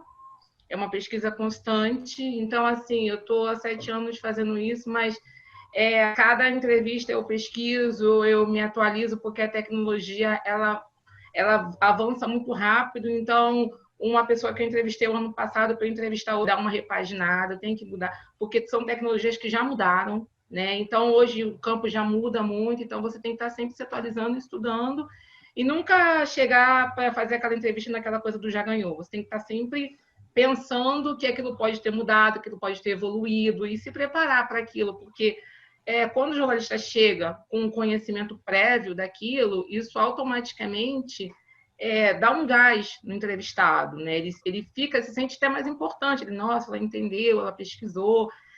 Ele até se predispõe a falar até mais, né? Do que quando você chega e faz uma pergunta, ele vê que você não sabe de nada, você está ali só querendo saber. Não buscou nada, você não tem o conhecimento. Então, eu procuro chegar na entrevista já com 50% daquilo ali feito. Até se a pessoa não render muito, eu tenho que escrever, porque eu já pesquisei. Né? Então, isso eu vejo muita mudança, né? Porque eu aprendi muita coisa. Quando eu comecei na Data Center Dynamics, eu não um data center propriamente dito, né? Então, 7 anos depois de você chegar, fazer um evento internacional, ir para os Estados Unidos para entrevistar CEOs, né? Então, realmente você vê que há uma evolução e eu fico muito feliz de ver, hoje olhar para trás e ver que sabe uma bagagem que eu realmente me identifiquei com isso, mas não foi uma identificação automática, foi realmente muita busca, muito conhecimento, buscando dali, perguntando, checando, lendo muita coisa lá de fora, sabendo que não era para adaptar aqui, porque o Brasil é um país que tem muita personalidade, então assim, não é você pegar lá de fora e querer adequar aqui, o Brasil tem a sua própria personalidade, né? Conhecer o que acontece lá fora para saber o que vem sendo feito aqui dentro, que nível de maturidade a gente está. Né? Então, o Brasil precisa ser respeitado porque é um campo muito vasto, né? Tem muita coisa ainda para acontecer aqui. E desde que eu entrei em tecnologia, eu passei a ver o Brasil até com outros olhos. Né? O potencial a gente tem, né? Um potencial tecnológico gigantesco, né? Que precisa ser explorado. É basicamente isso.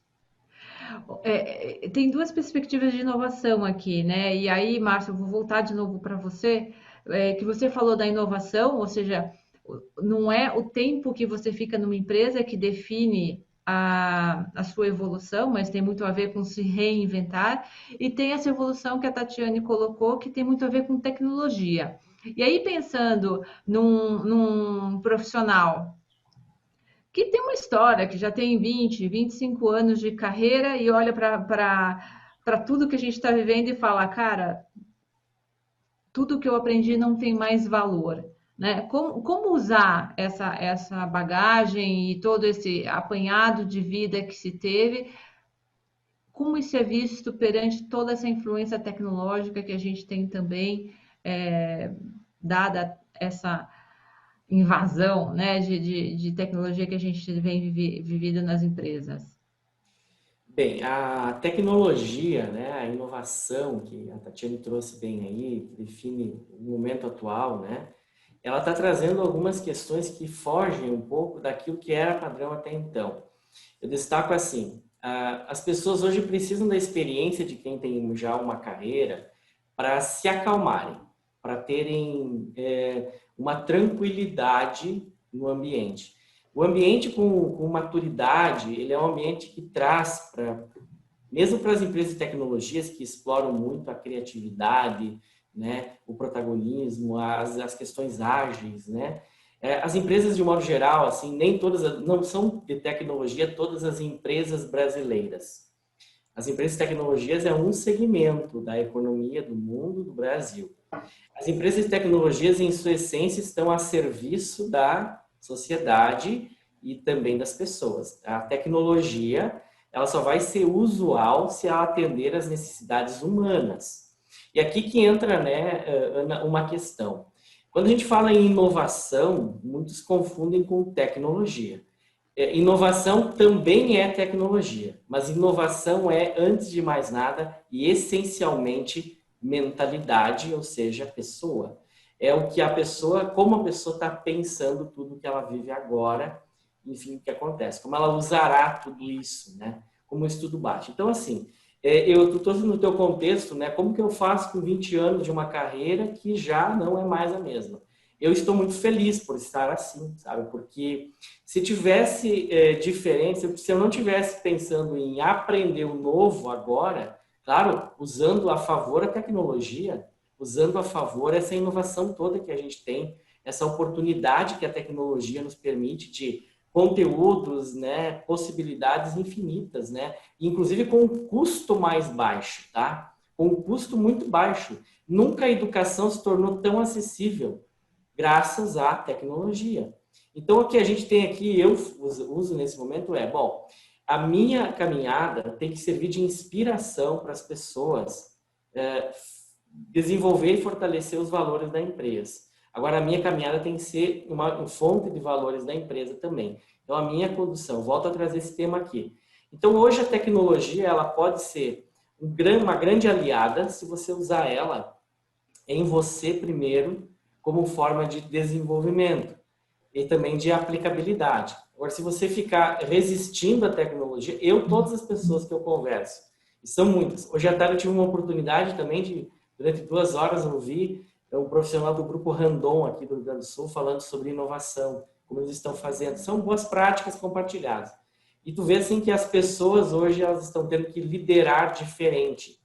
Então, a minha função hoje é liderar junto com todas as outras pessoas, com todos os outros profissionais, com os meus colegas, pares, com os meus superiores, né?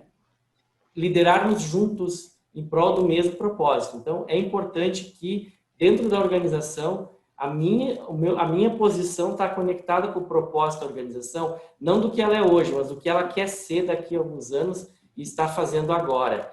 E eu tenho que usar a tecnologia para eu me tornar melhor e ajudar as pessoas a se adaptar. Então, o que eu faço, resumindo, é traduzir essa cultura que eu aprendi nessa caminhada, que me permitiu resultados, mas que também me permitiu ter essa história, para que as pessoas que estão chegando, para as pessoas mais jovens, para as pessoas que estão aí vivendo a era da tecnologia e da inovação, se sentirem confortáveis para também trazer o seu jeito, a sua habilidade, o seu know-how e juntos a gente ajudar a empresa a crescer. E o importante, agora é o movimento do juntos, não é o movimento do eu. O eu, ele vai até uma altura, mas se ele não tiver a parceria dos demais, hoje nenhuma empresa trabalha sozinha. E a pandemia está nos provando isso, né? A gente nunca precisou uns dos outros como agora.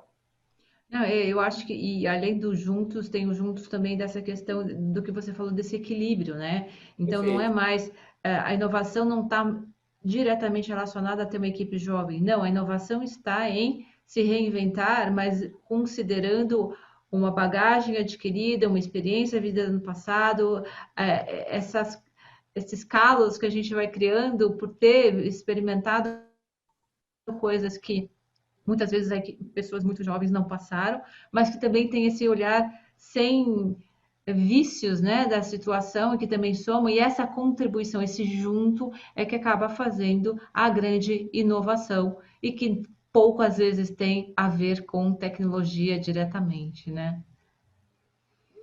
Oi, Ana, Ma- queria é, fazer uma pergunta que chegou aqui, que eu achei Vai bem lá, interessante, Evaristo. da Gilmara. Ela queria perguntar para a Tatiana. Primeiro, ela disse que ela adorou a trajetória dela. Ela pergunta o seguinte: qual você acha que é o maior desafio de uma pessoa na hora de contar sua história em um momento de mudança de carreira? Qual a melhor forma de justificar essa mudança na sua história?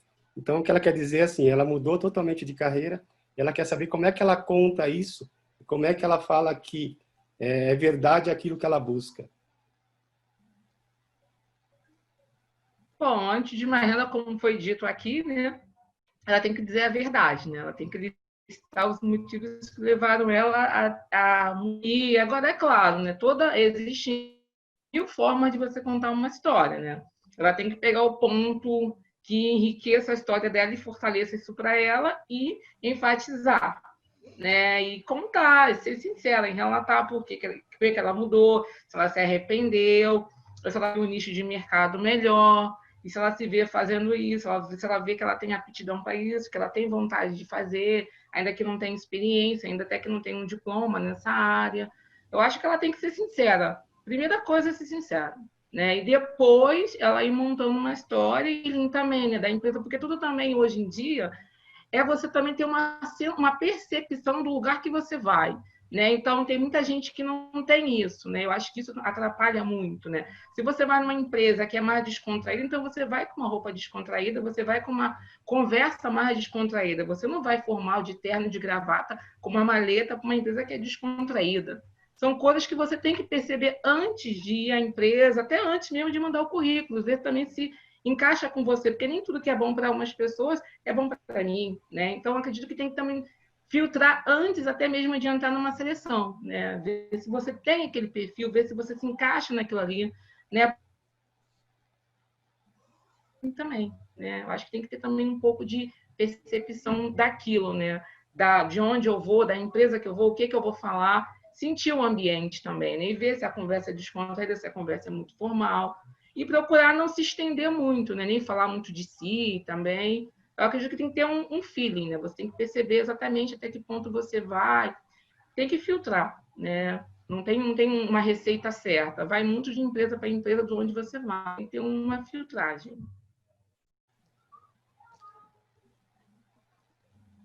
Obrigado. Tem mais alguma pergunta aí, Evaristo? Tem mais uma pergunta do Marcos Rodrigo.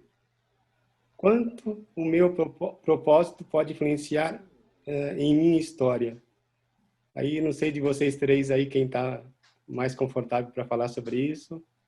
Eu vou dar minha opinião. Eu não sou painelista, mas eu vou dar minha opinião. Eu acho que o propósito é a tua história, né? Afinal de contas, se você quer que saia do coração, tem que ser seu propósito. O importante é encontrar o seu propósito, bater com o propósito da empresa. Mas aí é palpite meu. Eu vou deixar para os especialistas e convidados falarem. Eu posso fazer um exemplo. Estava conversando com um profissional e ele está no dilema de uma decisão e ele perguntou assim, né, qual que eu decido? E eu comentei exatamente isso. Olha, a resposta está no teu futuro, né? O que você quer para você? E a resposta é o que corrobora melhor na construção desse meu propósito futuro, porque senão eu fico numa decisão muito momentânea por razões diversas que não são aquelas que são autênticas comigo mesmo.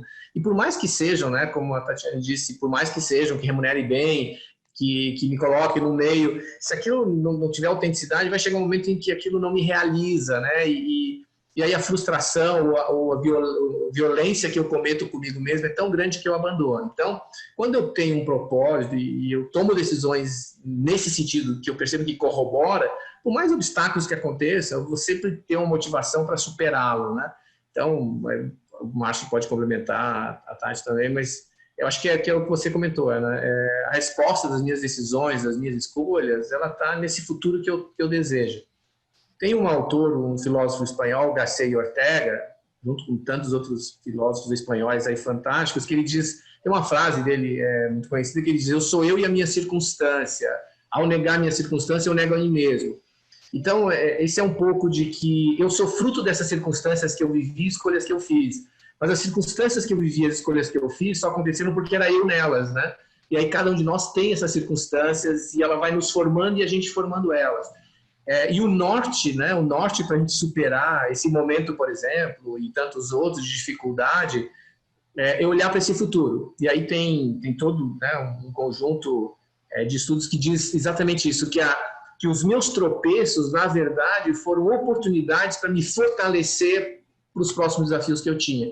Então, essa perspectiva é uma perspectiva de propósito, né? E não de vítima, e que aí eu sofro sendo sujeito das situações e não assumindo que eu sou sujeito nas situações também, né?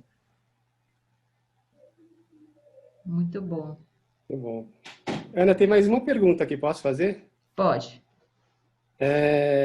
O Rogério Tramontano, ele disse o seguinte, que ele tem um contato no LinkedIn, ele fez uma entrevista e contou uma história através de metáfora, né? E ele achou que essa opinião que essa apresentação foi bem criativa, né? O que a pessoa estava buscando é um relacionamento duradouro, onde a empresa seria sua parceira, em troca ele daria fidelidade. Ele está perguntando o que se acha disso, se é um caminho diferente, mas bom, ou é um caminho diferente que não é aquilo que deveria ocorrer numa entrevista.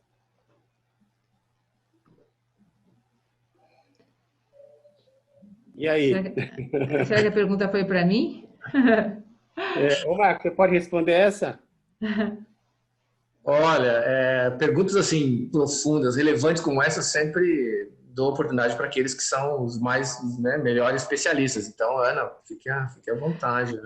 Eu acho que existem diferentes maneiras, né? Hoje em dia a gente tem visto diferentes estratégias de entrevistas, né?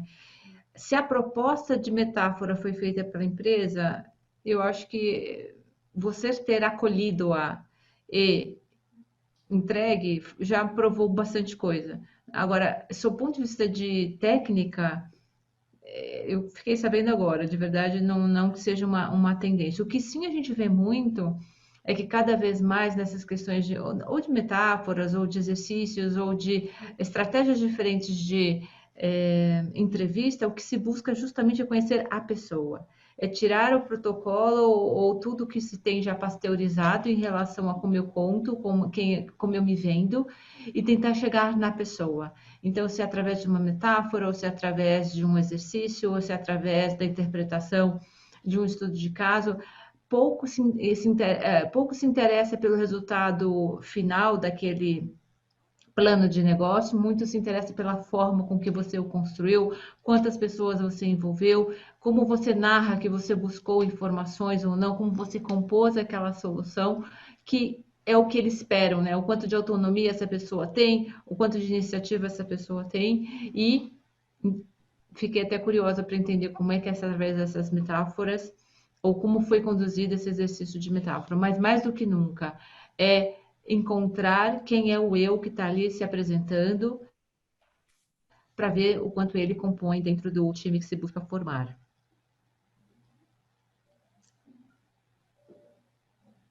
Respondido. Tá? Bom, se a gente não tem mais perguntas por aí, eu também cobri todas as que eu tinha previamente imaginado fazer. Eu acho que deu para a gente explorar diferentes perspectivas aqui do nosso encontro. Eu só queria convidar o Márcio, se você tiver mais alguma consideração final, por favor, faça. Fala, tem Márcio, alguma coisa? só tem mais uma pergunta que chegou Ah, agora surgiu. do Luigi. Luigi, é ruim ter no currículo muitas mudanças de áreas que você já trabalhou?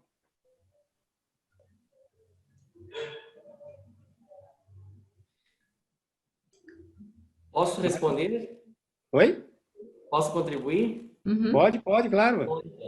E já fazendo as considerações também na sequência, Ana. Bem, Luigi, essa sua pergunta é interessante. Como é que bate em mim sempre uma situação como essa, né? Você vê lá no currículo que a pessoa trabalhou 6 meses numa situação, 1 ano e meio em outra e tal, mesmo que seja na mesma empresa, tá? A pergunta que tu tem que estar preparado para responder é por que isso aconteceu contigo, tá? O que você estava acontecendo contigo? Se foi por questões de não me adaptei, porque não era o sonho da minha vida, porque eu fui buscando formações e aí me migrei, derivei para outras áreas de atuação, porque eu não me encontrava, mas é importante na linha do que nós falamos aqui, né, da honestidade, você ter uma resposta, porque eu te pediria isso. Vem cá, como é que eu posso considerar, e eu vivi muito essa experiência já de pegar currículos que as pessoas trabalharam em um lugar, no outro lugar, e às vezes em estados diferentes, e no setor financeiro é muito comum isso, né? As pessoas trabalham numa instituição, na outra, na outra, na outra, na outra, e como é que isso se resolve, sabe?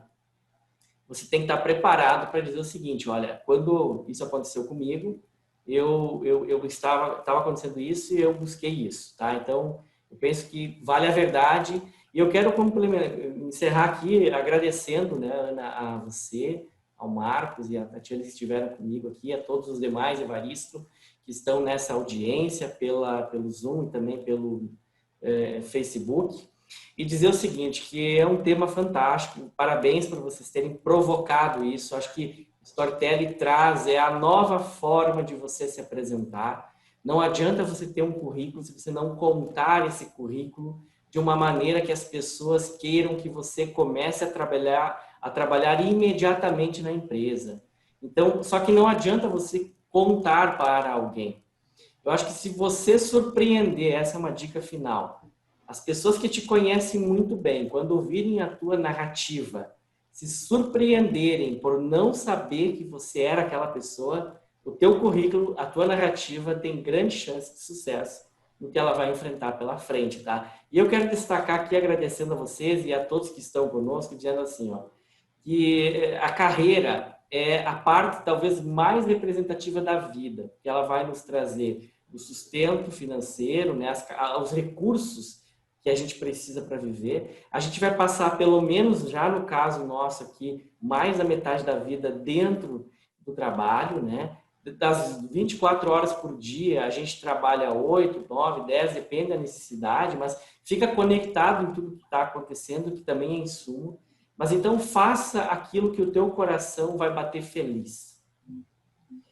Se os teus olhos brilharem todos os dias pelo que tu faz, se você olhar para os teus resultados e se sentir alguém que fez e que se sente orgulhoso do que está fazendo, tu tem que ter orgulho também dos teus colegas, das pessoas que estão contigo. Você tem que torcer pela empresa. Se a empresa não for bem sucedida, tudo acaba. A tua história e a história dos teus colegas e o impacto positivo que ela traz para a sociedade. Então, é uma conexão, né? Nós vivemos uma era que o trabalho tem que dar certo para todo mundo, principalmente no pós-pandemia, que vamos estar todos impactados, todos, empresas, negócios e pessoas. E, por fim, dizer que o que a gente faz também, independente do tempo que a gente fica fazendo, tem que nos ajudar a evoluir enquanto indivíduo, enquanto ser humano. Se isso não caminhar junto, eu vejo que muitas pessoas vão ter uma carreira bem-sucedida. E eu não quero ter uma carreira bem-sucedida, eu quero ter uma carreira em que o meu sucesso também ajudou no sucesso de todos que passaram por ele. Então, eu acho que assim, você não é só para você, se faz para todos que estão aqui. E nós vivemos a era da cooperação a partir de agora. Então, a gente tem que aprender a fazer junto e fazer pela sociedade, porque ela vai precisar de todos nós, do nosso trabalho e do nosso talento para avançar de novo. Muito obrigado a todos aí. Uma honra inenarrável estar com vocês. Uau! Subiu a barra, hein, Márcio? Muito obrigada. Tati, alguma consideração final? Além, né, do nosso agradecimento também pela sua participação. Eu gostaria de agradecer ao Rodrigo pelo convite, a você, Ana, por todo o suporte, pela conversa, foi super sensacional. Ao Marcos por participar agora, o Márcio, ao Evaristo, a todos, tá? Obrigada pelo convite, obrigada pelo painel. Está sendo uma oportunidade sensacional, né? E, bom, para as pessoas nos vendo e ouvindo, né? Eu gostaria de dizer o seguinte, né? Que eu até coloquei essa frase aqui, eu botei especialmente no painel, porque é uma frase que mexe muito comigo, que diz: se você esperar condições perfeitas, você nunca vai fazer nada. Né? Então, assim, não fique esperando a condição momento exato, esse momento exato não existe. Se você quer alguma coisa, você que tem que fazer acontecer. Você tem que criar oportunidade, você tem que criar um momento, você tem que ir em busca. Né? Condição perfeita não vem para ninguém, é a gente que cria. Né? E gostaria também de dizer também que, independente de condição financeira, independente de pandemia, de recessão, de governo de direita, de esquerda, se você estiver determinado a conquistar alguma coisa na sua vida, você vai conseguir. Independente da situação que esteja o país, onde você... Tem muita gente que condiciona muito ao país, né? Eu não dei certo porque o Brasil, porque o governo, porque não sei o quê. Quando você está determinada, porque meu pai isso, porque minha mãe não me deu oportunidade. Então, eu escuto muita gente se lamuriando e colocando a culpa em terceiros, né? Eu acho que a gente tem que ser responsável pelas nossas escolhas, as nossas decisões, né? Então, eu acredito que quando você está determinada a dar certo em alguma coisa, não tem governo, não tem prefeito, não tem ninguém, não tem família, você consegue. O ser humano ele consegue romper ciclos de uma forma sensacional. Eu falo até por experiência própria, vou usar até minha história como pano de fundo. O meu pai, ele era de Juiz de Fora, já falei, ele era porteiro, nunca aprendeu a ler e a escrever. Trabalhou desde os 6 anos e tal. Eu fui ensinar ele a assinar o próprio nome, ele já estava com 34 anos, 3 idiomas, já morei fora, já fiz tanta coisa. E eu aprendi espanhol, não foi com dinheiro, eu aprendi espanhol com fascículos, né, ele comprava, e depois eu vinha ser professora de espanhol, trabalhei como tradutora de espanhol para uma empresa antes de começar no jornalismo, estudei inglês, estudei italiano. Então, não tem nada a ver com dinheiro, tem a ver com você vai conseguir, né? Não tem nada a ver com apoio, com isso, com aquilo, com o governo, com isso. Quando você determina que conseguir, você consegue, né? Não tem ninguém que te faça desistir quando você está determinado. Então, a mensagem que eu deixo para as pessoas é: insista, persista e continue motivado. Não deixe que ninguém te abata por palavras, ou que notícias negativas, qualquer coisa. Determina e vai. Você vai conseguir. É isso. Uau, quer dizer, além de uma super consideração final, a gente conseguiu ver essa energia, né? Foi uma aula de como a tecnologia não impede da gente sentir a energia, a postura, né? A convicção de uma pessoa, mesmo através da câmera. Tati, super obrigada, foi incrível. Ah, obrigada a Marcos, vocês. com Ô, você. Marcos, antes de você finalizar, tem mais uma pergunta para você aqui, que vai mais ou menos nesse caminho da Tatiana. Acho que você vai fazer mais um complemento. Qual a dica para realizar um vídeo de entrevista? Principalmente se o candidato for tímido ou não conhece o recurso. O que fazer? Uau, eu não sei se eu sou a melhor pessoa para fazer essa pergunta, né? Pô, eu vou tentar responder. Eu acho que eu preciso agradecer também ao grupo todo. Para mim é um estado aqui, um local meio diferente. Normalmente eu estou com eles no bastidor, olhando lá as mensagens, e aí se colocar aqui no painel muda de figura aqui. Então, mas eu gostei muito da companhia. Acho que a Tati, o Márcio, né, e vocês aí são fantásticos. E aí eu preciso considerar que o projeto ele alcançou um patamar muito superior e muito novo e num dinamismo muito grande aí com as contribuições do próprio Evaristo, do Alexandre, do Rodrigo, da Gil, da Ana, né, que como voluntários se colocaram à disposição, e a gente está atingindo vários públicos. A gente fazia isso presencial, transmitia algumas vezes no Facebook, e agora a gente atuando nesse formato. Então, eu fico muito feliz de ver o projeto ganhar essa dimensão, com painelistas tão ilustres, estando se juntando a gente, de tantos lugares diferentes. E isso mérito do grupo que colocou, né, o projeto todo no outro patamar, nesse papel nosso aqui, inclusive, de levar esse alento, esse consolo e dicas aí para aqueles que precisam. Tudo isso começou lá com, né, um dia o próprio Evaristo me bateu lá, né, assim, olha, o padre mandou pedir para falar contigo. E aí a gente foi descobrindo como é que lida com isso.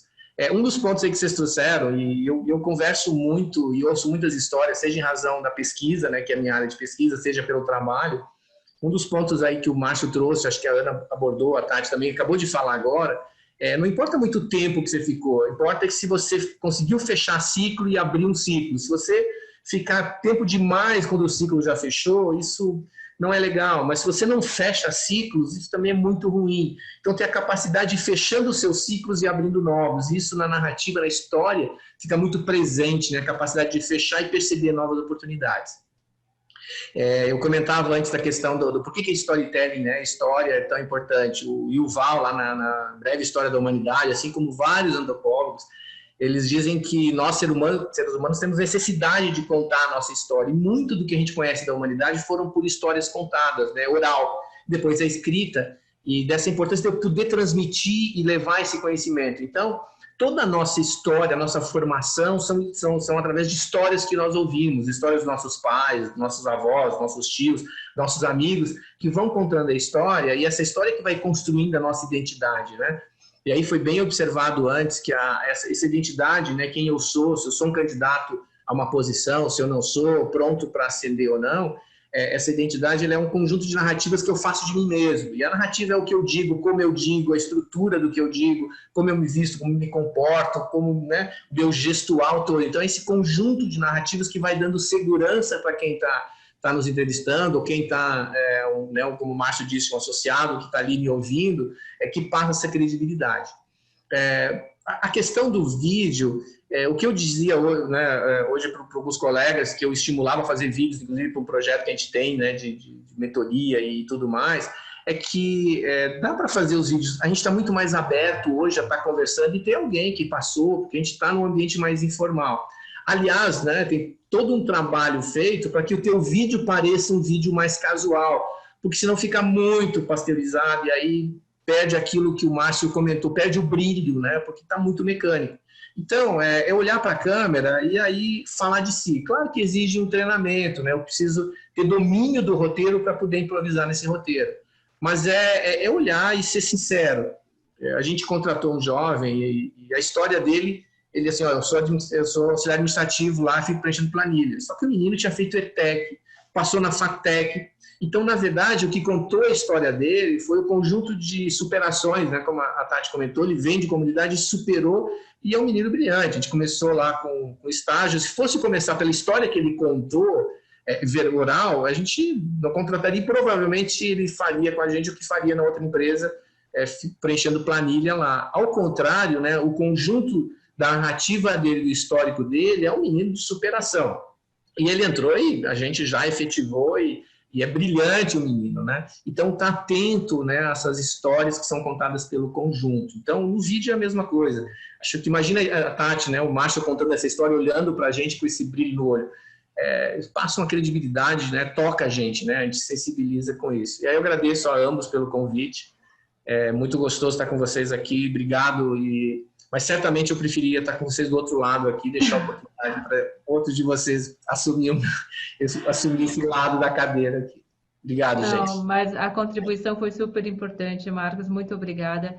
Márcio, da mesma maneira. Tati, que trouxe essa energia toda. A todos que participaram também, eu quero agradecer. E para a gente encerrar o nosso encontro, então, eu vou fazer a nossa oração, que a gente faz sempre de fechamento de cada oportunidade que a gente tem de estar enquanto comunidade juntos. E eu gostaria que vocês se concentrassem em cada uma das palavras que eu vou dizer a partir de agora. Meu Senhor e meu Deus, te damos graças pelas inspirações, decisões e bons propósitos que nos destes a conhecer neste encontro. Amém? Muito obrigada. Deus abençoe a todos e até a próxima. Tchau. Obrigado, Márcio. Tati. Muito obrigado a todos vocês. Tchau, gente.